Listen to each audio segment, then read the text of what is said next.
2006. The Railway Children by Edith Nesbit. Chapter 13. The Hound's Grandfather. Mother did not get back to her writing all that day, for the red-jerseyed hound whom the children had brought to Three Chimneys had to be put to bed, and then the doctor came, and hurt him most horribly. Mother was with him all through it, and that made it a little better than it would have been, but bad was the best, as Mrs. Viney said. The children sat in the parlour downstairs and heard the sound of the doctor's boots going backwards and forwards over the bedroom floor, and once or twice there was a groan. "It's horrible," said Bobbie. "Oh, I wish Dr. Forrest would make haste. Oh, poor Jim." "It is horrible," said Peter, "but it's very exciting. I wish doctors weren't so stuck up about who they'll have in the room when they're doing things. I should most awfully like to see a leg set. I believe the bones crunch like anything." "Don't!" said the two girls at once. "Rubbish," said Peter. "How are you going to be Red Cross nurses, like you were talking of, coming home, if you can't even stand hearing me say about bones crunching? You'd have to hear them crunch on the field of battle, and be steeped in gore up to the elbows as likely as not, and—" "Stop it!" cried Bobbie with a white face. "You don't know how funny you're making me feel."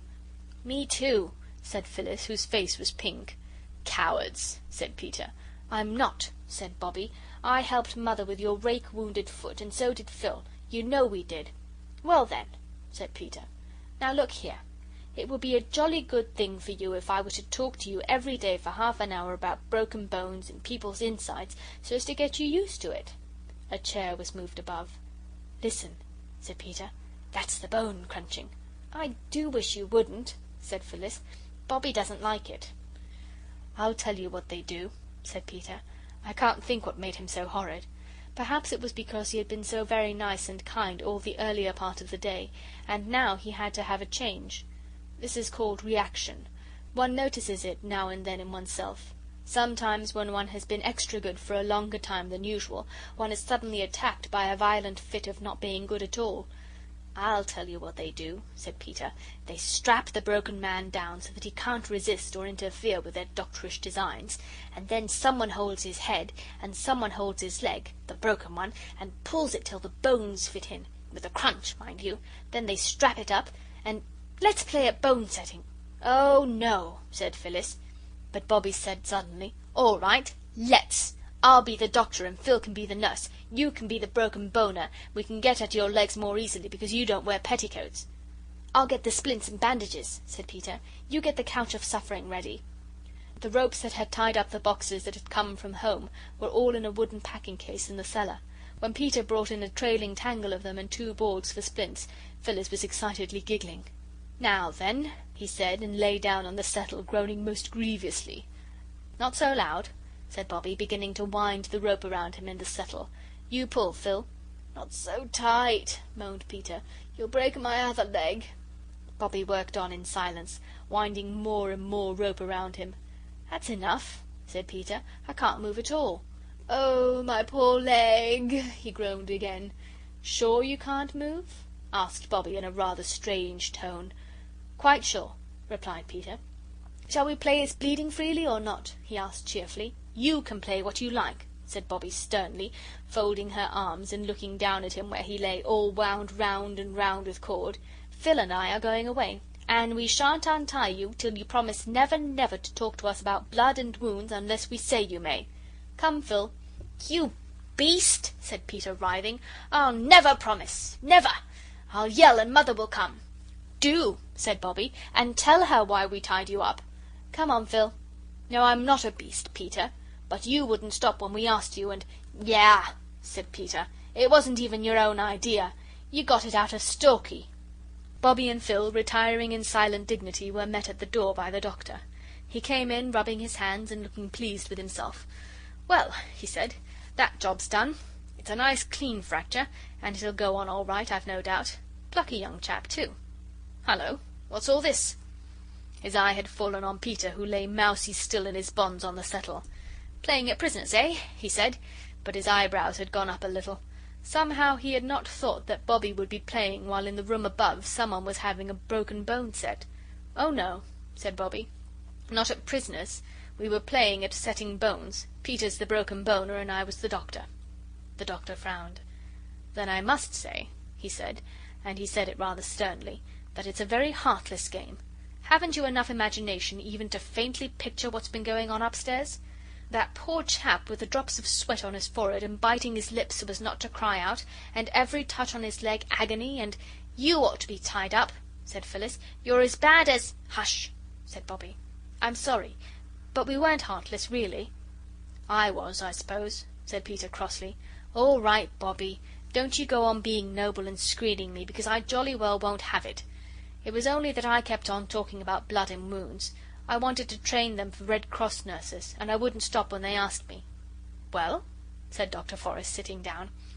"Well, then I said, 'Let's play at setting bones.' It was all rot. I knew Bobbie wouldn't. I only said it to tease her, and then when she said yes, of course I had to go through with it. And they tied me up. They got it out of Stalky. And I think it's a beastly shame." He managed to writhe over and hide his face against the wooden back of the settle. "I didn't think that anyone would know but us," said Bobbie, indignantly answering Peter's unspoken reproach. "I never thought of your coming in, and hearing about blood and wounds does really make me feel most awfully funny. It was only a joke, our tying him up. Let me untie you, Pete." "I don't care if you never untie me," said Peter, "and if that's your idea of a joke " "If I were you," said the Doctor, though really he did not quite know what to say, "I should be untied before your mother comes down. You don't want to worry her just now, do you?" "I don't promise anything about not saying about wounds, mind," said Peter in very surly tones, as Bobbie and Phyllis began to untie the knots. "I'm very sorry, Pete," Bobbie whispered, leaning close to him as she fumbled with the big knot under the settle. "But if you only knew how sick you made me feel." "You've made me feel pretty sick, I can tell you," Peter rejoined. Then he shook off the loose cords and stood up. "I looked in," said Dr. Forrest, "to see if one of you would come along to the surgery. There are some things that your mother will want at once, and I've given my man a day off to go and see the circus. Will you come, Peter?" Peter went without a word or a look to his sisters. The two walked in silence up to the gate that led from the Three Chimneys field to the road. Then Peter said, "Let me carry your bag. I say, it is heavy. What's in it?" "Oh, knives and lancets and different instruments for hurting people. And the ether bottle. I had to give him ether, you know. The agony was so intense." Peter was silent. "Tell me all about how you found that chap," said Dr. Forrest. Peter told.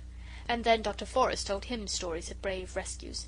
He was a most interesting man to talk to, as Peter had often remarked. Then in the surgery Peter had a better chance than he had ever had of examining the doctor's balance, and his microscope, and his scales and measuring glasses. When all the things were ready that Peter was to take back, the doctor said suddenly, "You'll excuse my shoving my oar in, won't you? But I should like to say something to you."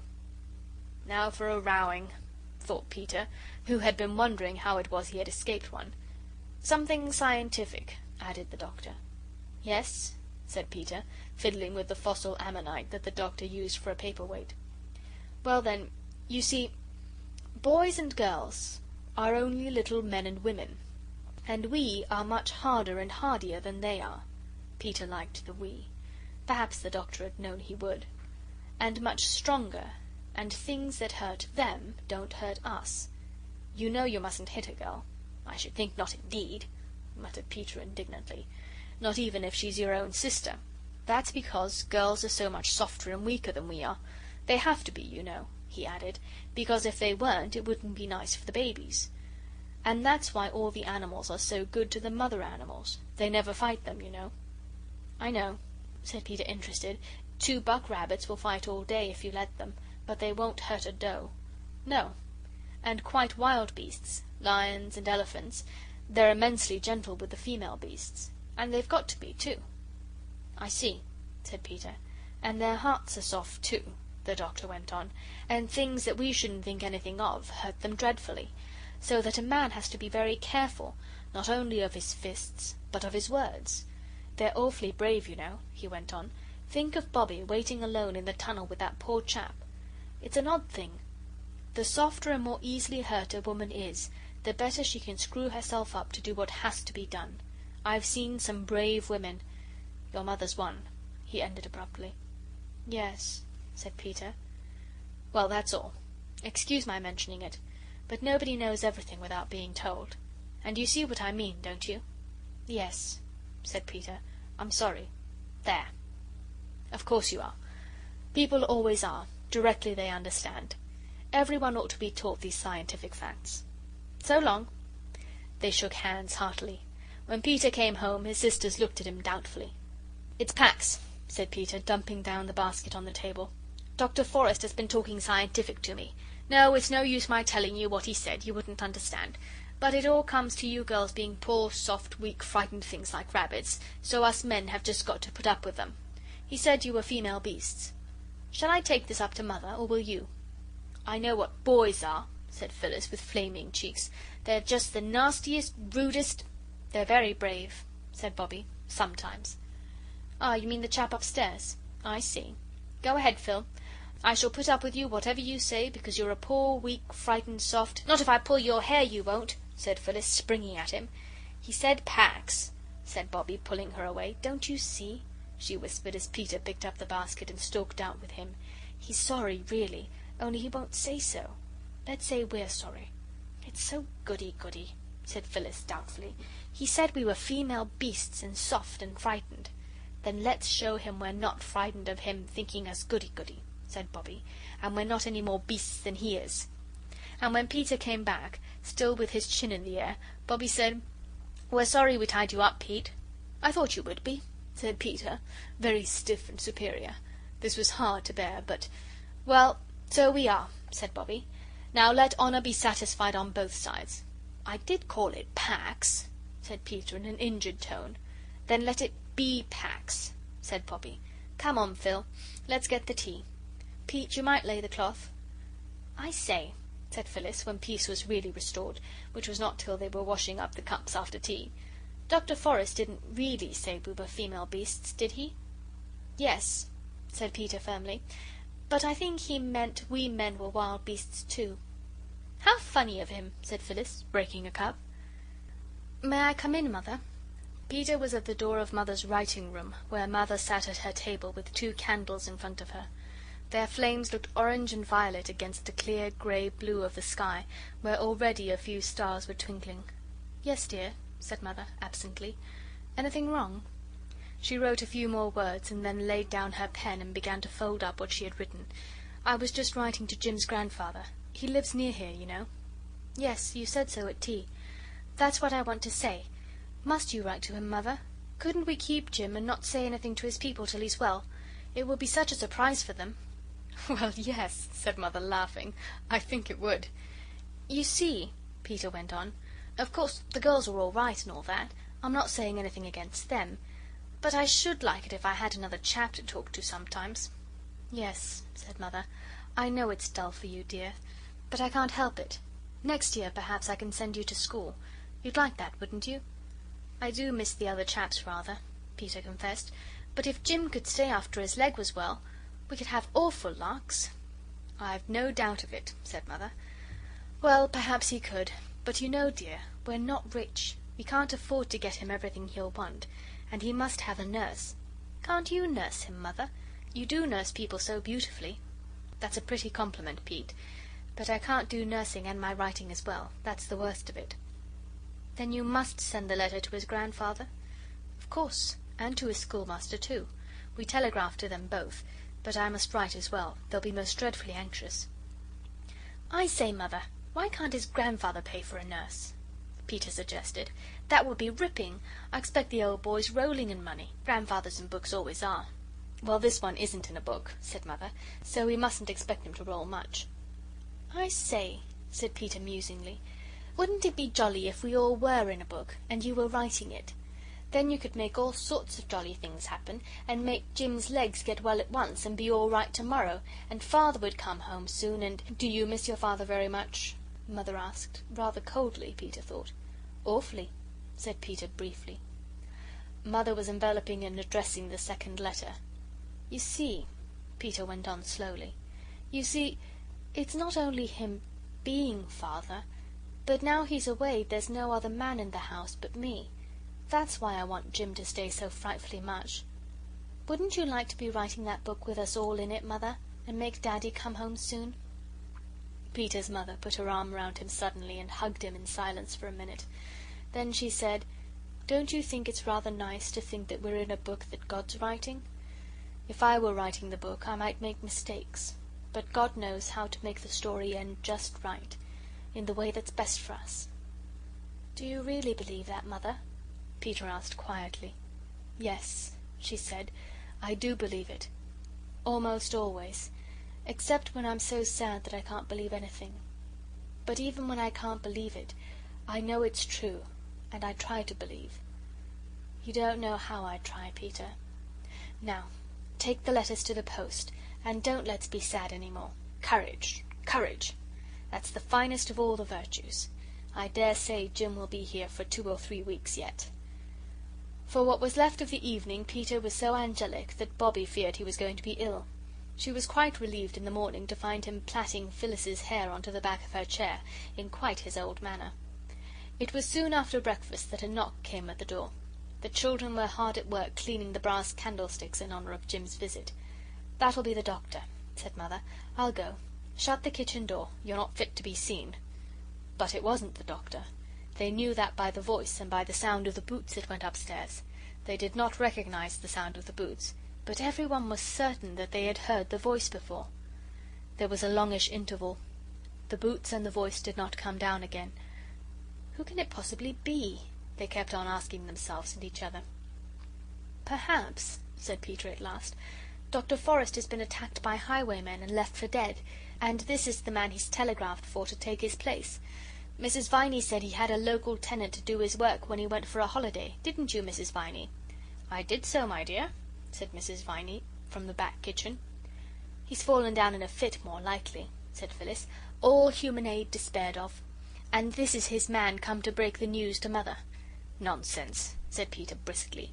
"Mother wouldn't have taken the man up into Jim's bedroom. Why should she? Listen, the door's opening. Now they'll come down.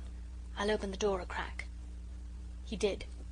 "It's not listening," he replied indignantly to Bobbie's scandalised remarks. "Nobody in their senses would talk secrets on the stairs. And Mother can't have secrets to talk with Dr. Forrest's stableman. And you said it was him." "Bobbie," called Mother's voice. They opened the kitchen door, and Mother leaned over the stair railing. "Jim's grandfather has come," she said. "Wash your hands and faces, and then you can see him. He wants to see you." The bedroom door shut again. "There now," said Peter. "Fancy us not even thinking of that. Let's have some hot water, Mrs. Viney. I'm as black as your hat." The three were indeed dirty, for the stuff you clean brass candlesticks with is very far from cleaning to the cleaner. They were still busy with soap and flannel when they heard the boots and the voice come down the stairs and go into the dining room. And when they were clean, though still damp, because it takes such a long time to dry your hands properly, and they were very impatient to see the grandfather, they filed into the dining room. Mother was sitting in the window seat, and in the leather-covered armchair that Father always used to sit in at the other house sat their own old gentleman. "Well, I never did," said Peter, even before he said "How do you do?" He was, as he explained afterwards, too much surprised even to remember that there was such a thing as politeness, much less to practise it. "It's our own old gentleman," said Phyllis. "Oh, it's you," said Bobbie. And then they remembered themselves and their manners, and said, "How do you do?" very nicely. "This is Jim's grandfather, Mr. " said Mother, naming the old gentleman's name. "How splendid," said Peter. "That's just exactly like a book, isn't it, Mother?" "It is rather," said Mother, smiling. "Things do happen in real life that are rather like books sometimes." "I am so awfully glad it is you," said Phyllis. "When you think of the tons of old gentlemen there are in the world, it might have been almost anyone." "I say, though," said Peter, "you're not going to take Jim away, though, are you?" "Not at present," said the old gentleman. "Your mother has most kindly consented to let him stay here. I thought of sending a nurse, but your mother is good enough to say that she will nurse him herself." "But what about her writing?" said Peter, before anyone could stop him. "There won't be anything for him to eat if Mother doesn't write." "That's all right," said Mother hastily. The old gentleman looked very kindly at Mother. "I see," he said. "You trust your children and confide in them." "Of course," said Mother. "Then I may tell them of our little arrangement," he said. "Your mother, my dears, has consented to give up writing for a little while, and to become a matron of my hospital." "Oh!" said Phyllis blankly. "And shall we have to go away from Three Chimneys and the railway and everything?" No, no, darling," said Mother hurriedly. "The hospital is called Three Chimneys Hospital," said the old gentleman, "and my unlucky Jim's the only patient. And I hope he'll continue to be so. Your mother will be matron, and there'll be a hospital staff of a housemaid and a cook till Jim's well." "And then will Mother go on writing again?" asked Peter. "We shall see," said the old gentleman, with a slight, swift glance at Bobbie. "Perhaps something nice may happen and she won't have to."